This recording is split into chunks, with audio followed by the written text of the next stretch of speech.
Yo, what's up, guys? So it's Political X here, or Miguel Valencia. And the first story I'm going to be going over today is a story by The Atlantic. It's a really interesting story, man, because I literally just looked at the title of this and I was like, oh, this is not going to be good. So it's called Too Much Democracy is Bad for Democracy. So first off, I just kind of think, okay, this is kind of interesting because I tend to think that we need to have a more democratic system. I would probably support like a national ballot initiative. I think that would be a great way to have more control. The people have more control of what is being passed and stuff like that, because oftentimes, especially with like gerrymandering and the way the Senate works, the Congress doesn't really reflect how people in this country think. So I think a national ballot initiative would be a very smart way to be able to pass things. So I'm just going to read through this article, and then when I have thoughts come to my mind, I'm going to just say them out loud. So it says, Americans who tuned in to the first Democratic presidential debates this summer beheld a spectacle that would have struck earlier generations as ludicrous. A self-help guru and a tech executive, both of them unqualified and implausible as national candidates, shared the platform with governors, senators, and a former vice president.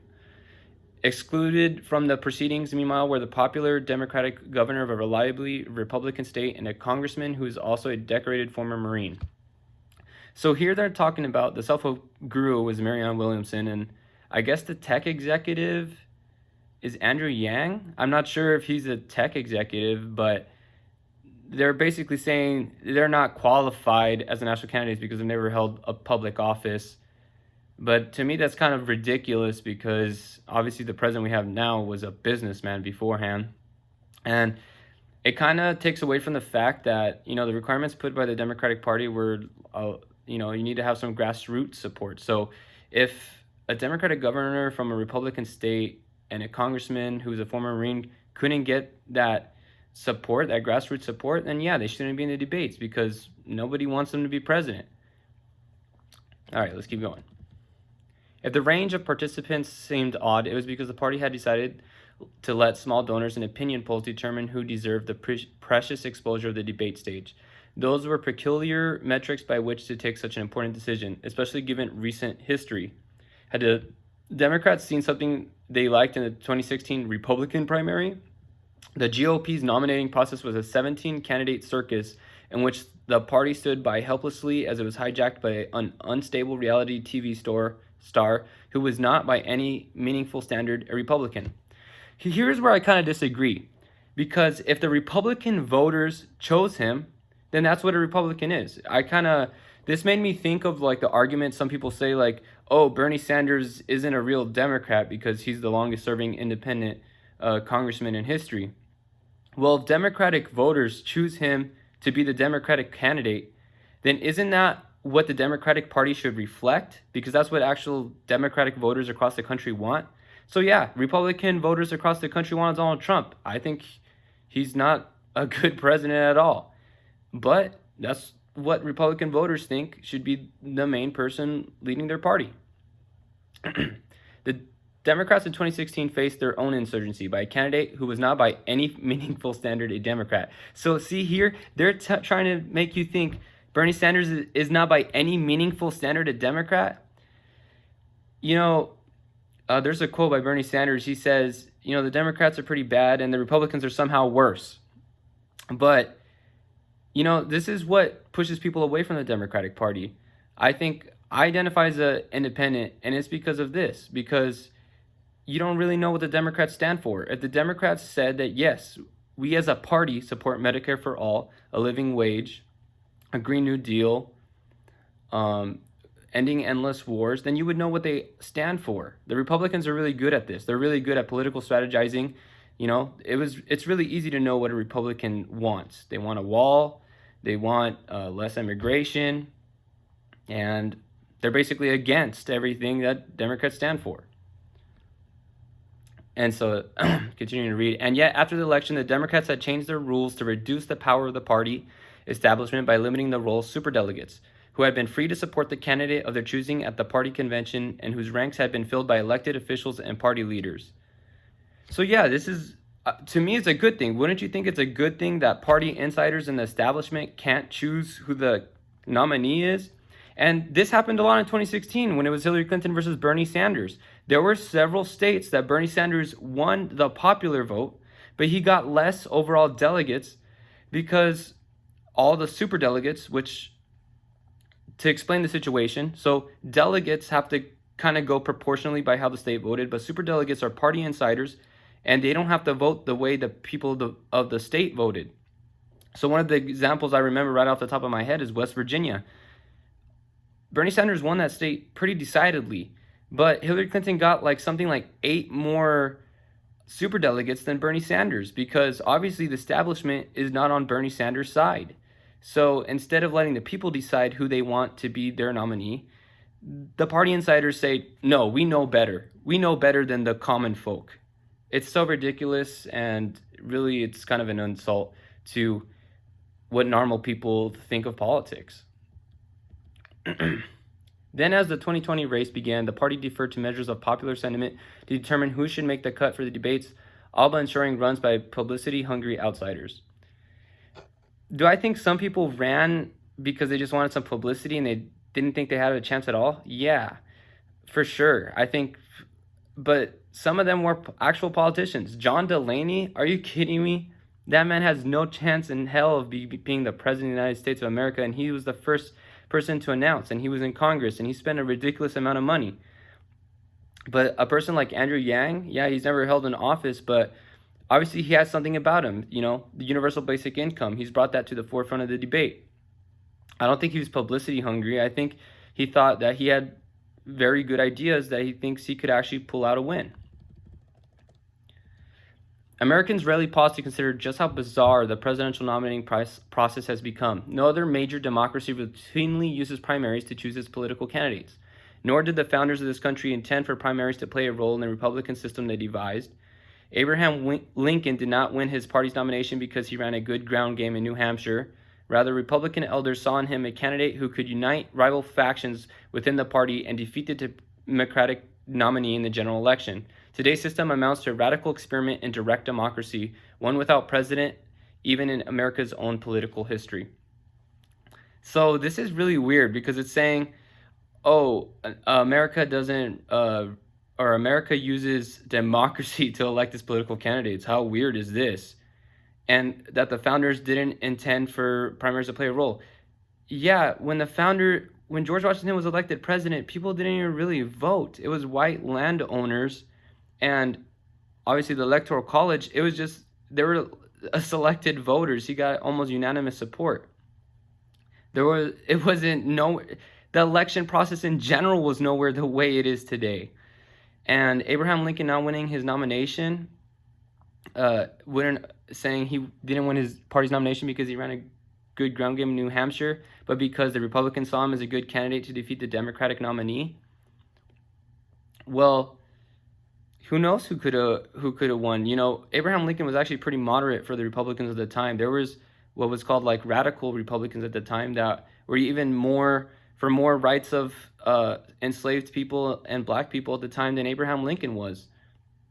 So, I mean, we could have got an even more powerful Republican president than Abraham Lincoln. And I think it's trying to say that this would cause the people that the establishment chooses to be a stronger candidate in the general election. Well, obviously that's not true because Hillary Clinton was obviously who the establishment wanted to be the nominee. And she lost to Donald Trump, somebody who the establishment obviously did not want to be the nominee of the Republican Party. However, it's been proven in so many polls that if Bernie Sanders would have been the nominee in 2016, he would have beat Donald Trump easily. He wouldn't have been the establishment's choice, but he would have won the nomination. So the point they're trying to make here doesn't make any sense. The two major parties made primaries decisive as recently as the early 1970s. Until then, primaries had been more like political beauty contests, which the party's grandees could choose to ignore. But after Hubert Humphrey became the Democrats' 1968 nominee without entering a single primary, outrage in the ranks led the party to put primary votes in charge. Republicans soon followed suit.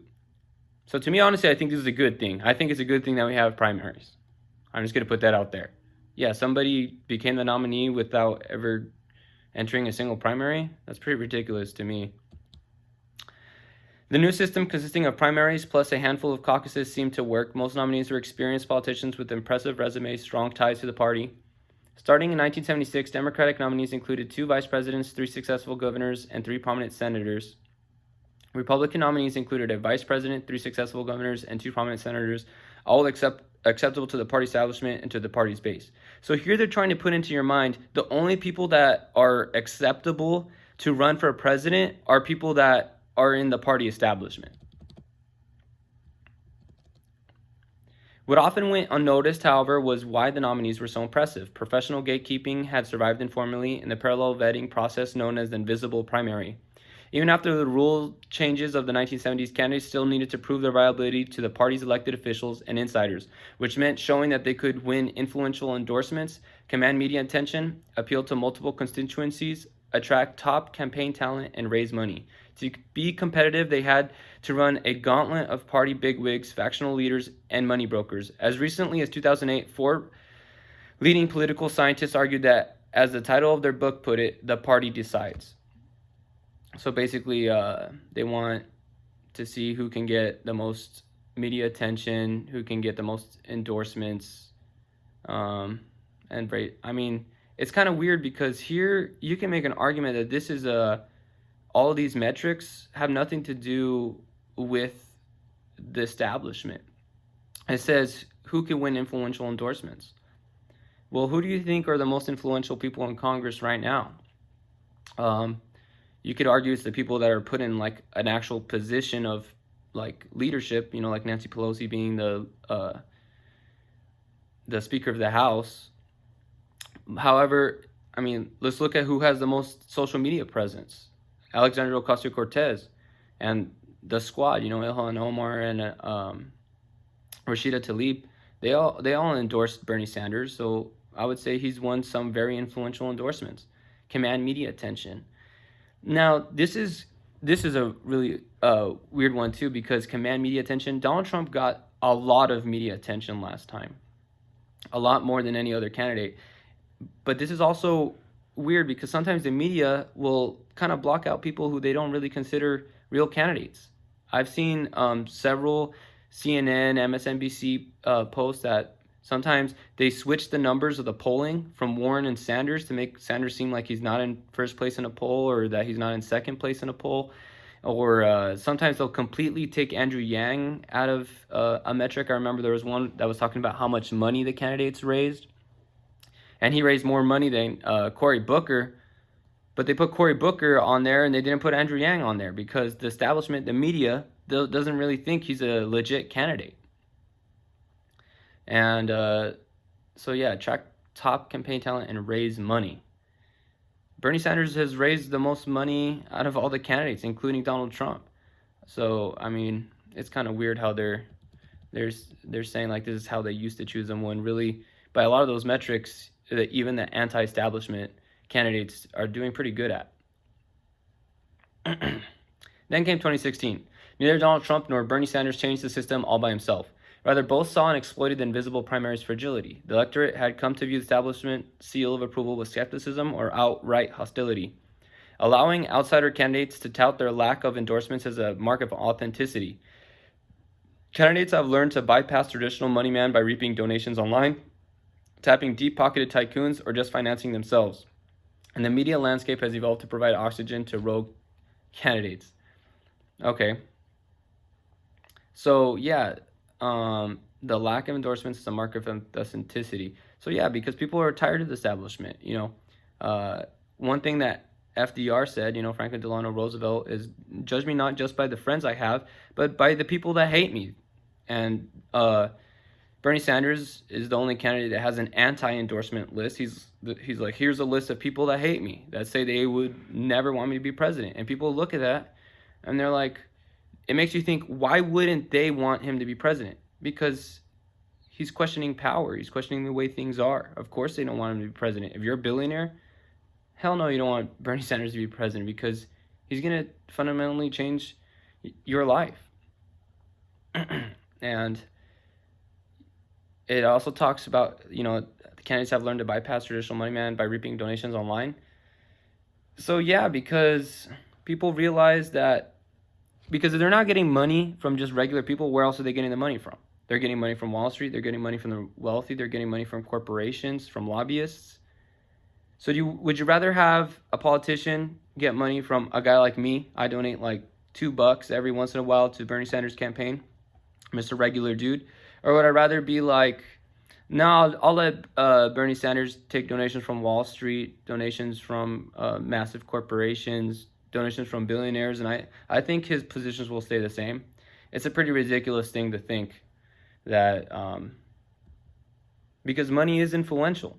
And so you got to see where they're taking the money from, and they're going to pay the favors of where they take that money from. If somebody takes money from the pharmaceutical industry, do you think they're going to support lowering the costs of drugs or supporting Medicare for all? Probably not. So restoring the old era of smoke-filled rooms is neither possible nor desirable.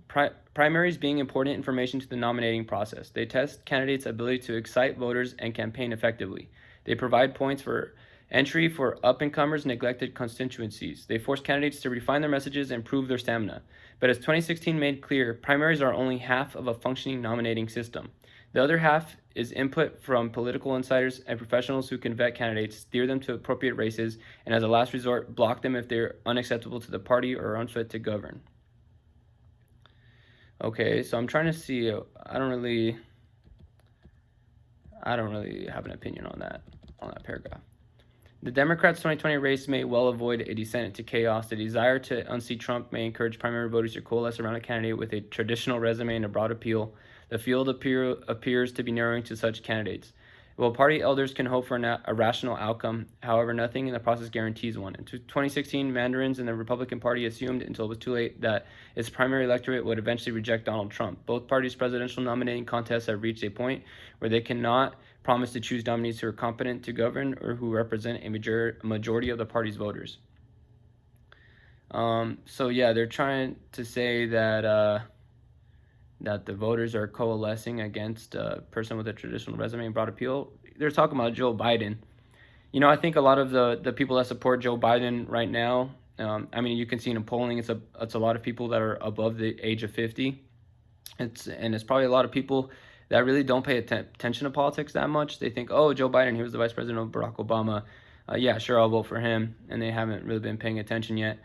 And yeah, a lot of people, they don't really pay attention until maybe a couple weeks before voting starts. So I think the polls are likely to change as time goes on, because I think Joe Biden's kind of like a paper tiger. He kind of says just what he's against, not really what he's for. And yeah. Political professionals, insiders such as country and state party chairs, elected officials such as governors, and the legislative leaders are uniquely positioned to evaluate whether contenders have the skills, connections, and sense of responsibility to govern capably. Only they can do the brokering and bridge building from majorities to shape coalitions and ensure that the nominee is acceptable to a broad cross-section of party factions. Only they can reduce the element of sheer randomness that plagues today's primaries, where a stroke of bad luck in a single state can sink a candidacy. The voters need their help.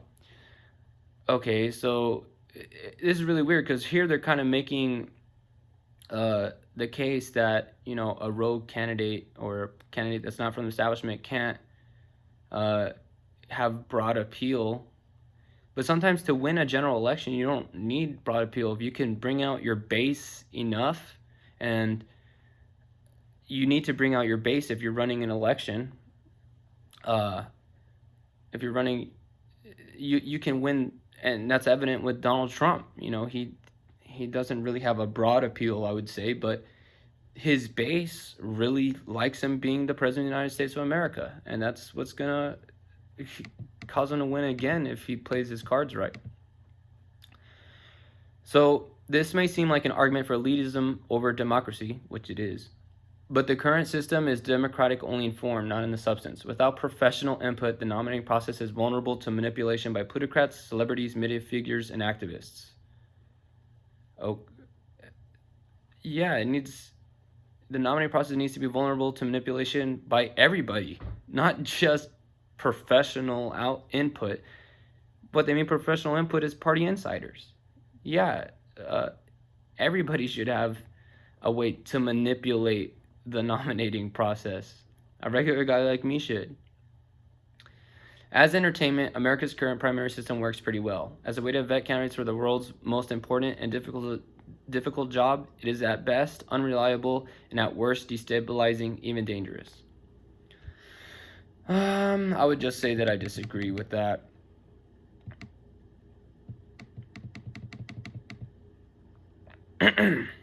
I'm only gonna keep reading probably for like 5 more minutes because I've been already going for 20 minutes and this is probably a really long video.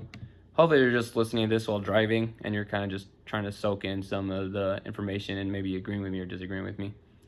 At the most fundamental level, the level of electoral math and cognitive bandwidth, primaries are inherently flawed mechanism for registering voter preferences. Voters' views are often ambivalent and conflicted, their attention finite.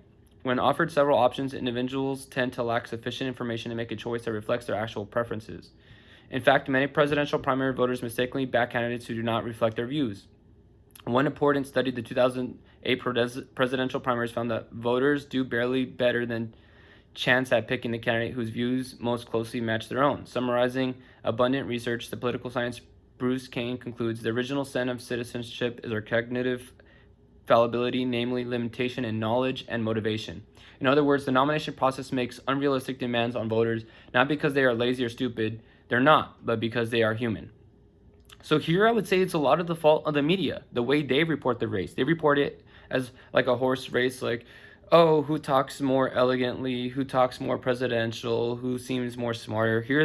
This is how they prop up people like Pete Buttigieg or Amy Klobuchar, people that you have never heard of before, but the media pretends that they have something that people are flocking to and people want to hear. But yeah, it's obviously not the case sometimes. So I would say it is true, though, that people do sometimes back candidates that do not reflect their views. If you go poll by poll, issue by issue, a lot of people support Bernie Sanders' platform. But as of right now, he's not leading in every poll. So obviously people are supporting candidates that they don't agree with on most of the issues, especially Democratic voters. If you go issue by issue, Democratic voters are pretty much in step with Bernie Sanders' platform. So yeah, I think I'm just going to stop there. The rest of the article continues us to talk about how the party establishment should have more power, and that extremism is what's going to happen if you continue letting people choose the candidates that they want, and that Trump is an example of that. But really, I think the way to combat that extremism on the right is because what Trump is, he's a populist, but really he's a fake populist. He said, I'm going to bring the jobs back, I'm going to end the wars, but really he hasn't done any of that. So what you need is a real populist from the left to outflank him on all the issues. Once people on a national stage hear Donald Trump and Bernie Sanders debate issues, it's going to be a no-brainer. People are going to be like, on the issues that matter, they kind of agree on trade and on ending wars. But who am I going to trust more?